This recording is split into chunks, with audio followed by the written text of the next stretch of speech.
The Lost Scroll of Nazareth, the scroll that shouldn't exist. In a dimly lit museum basement in Jerusalem, Dr. Miriam Cohen, an expert in ancient texts, carefully unrolled a fragile parchment. The scroll had been discovered deep beneath an old synagogue, encased in bronze, perfectly preserved despite the centuries. But what truly made her breath catch was the inscription in Aramaic. The final words of the Messiah lie hidden where the blind saw, and the lame walked. The claim was impossible. If genuine, this document could rewrite history.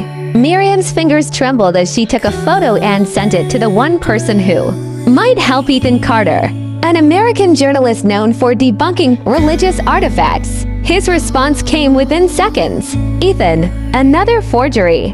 Miriam, what if it's not? Ethan, then we're about to shake the world. They had no idea they were already being watched. Chapter 2. The Shadow That Follows. Capernaum, the ancient town where Jesus had healed the blind, the crippled, and the sick. Now it was a site of ruins, where tourists wandered through crumbling synagogues and fishermen's homes. Ethan and Miriam moved quickly through the site, tracing the clues from the scroll. The passage hinted at a place of healing, a reference to the home of Peter, one of Jesus' closest disciples. As they reached the ruins of Peter's house, Miriam's voice dropped to a whisper. I think the entrance is underground. Ethan frowned. And how do we get underground? Miriam pointed at an old stone slab, slightly out of place among the ruins. They began digging, and soon, a hollow sound echoed beneath them. A hidden chamber. As they pried the stone open, they revealed a dark passageway leading into the earth. But before they could enter, Ethan caught a glimpse of movement, a man in a long, dark robe watching them from the shadows. We have company, Ethan muttered. The figure vanished into the crowds. Let's move, Miriam urged. Without another word, they slipped into the hidden chamber. Chapter 3. The Keepers of the Word. The air was thick with dust as their flashlight beams danced across ancient carvings. The walls were covered in inscriptions, some in Greek, others in Aramaic. Miriam traced a line of text. These are verses from the Gospels, ... But there's more here than what's in the Bible. Ethan's skepticism wavered. Could this be an undiscovered account of Jesus' life? Before Miriam could answer, footsteps echoed behind them. A deep voice spoke from the darkness. You should not be here. Ethan spun around to see three men in hooded robes blocking the exit. The leader, an older man with piercing eyes, held up an ancient ring. The Keepers of the Word, Miriam breathed. Ethan had heard whispers of them. An ancient order sworn to protect lost teachings of Jesus, a group so secretive that historians debated whether they even existed. The old man stepped forward. You seek knowledge that was meant to remain hidden. Leave now, or be lost to time like those before you. Ethan squared his shoulders. We're not leaving without the truth. The old man studied him. Then you must prove yourselves.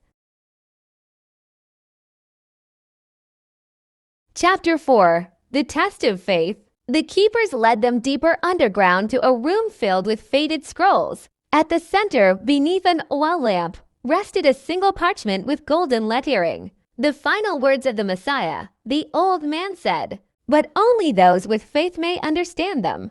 Miriam stepped forward. We've come this far. Let us see. The old man nodded.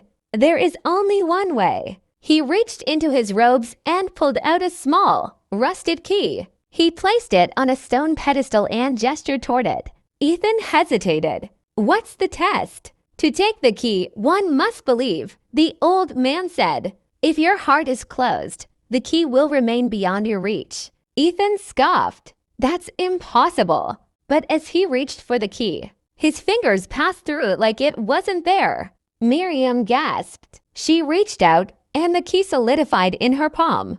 Ethan's heart pounded. That's not possible. The old man smiled. Faith reveals what doubt cannot. He motioned for Miriam to use the key on an ancient wooden chest. Hands trembling, she unlocked it. Inside lay the parchment, the true lost scroll of Jesus Christ. Chapter 5, The Final Words. The scroll contained words that had never been recorded in the Bible, a message of hope, of love, and of a prophecy yet to unfold. The truth is not bound to time. Those who seek me shall find me, in the light and in the shadows. Fear not, for I am with you until the end of the age. Tears welled in Miriam's eyes. This is real. Ethan was silent. The man who had spent his life debunking miracles had just witnessed one. The old man spoke softly. Now you understand why it was hidden. As they emerged from the chamber, the sunlight felt different, warmer, brighter. Ethan looked at Miriam and, for the first time in his life, felt something stir deep inside him. Faith. Epilogue, The Choice. Ethan published this story, but he never revealed the full truth.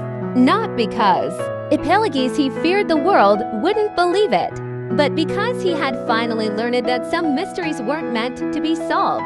Some were meant to be believed. And somewhere beneath the ruins of an ancient city, the final words of Jesus still whispered, waiting for those willing to listen. The end.